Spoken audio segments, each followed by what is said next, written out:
Юга Валентина Константиновна, читательница филиала номер 14, член клуба «Ретро». Дорогие сверстники, мы прожили долгую и славную жизнь. Мы познали горе и счастье, встречали беды и радовались победам. И всегда, изо дня в день нас сопровождал труд. Труд во имя семьи, во имя людей. А рядом шла надежда.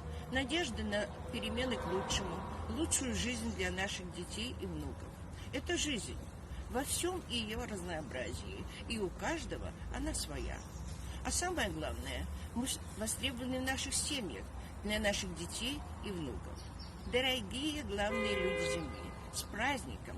Будьте всегда озарены заботой, уважением, пониманием не только близких, но и окружающих людей. Пусть будет время и повод для любимых дел, отдыха, наслаждения жизнью. Дальше приветствие филиала 15 детского.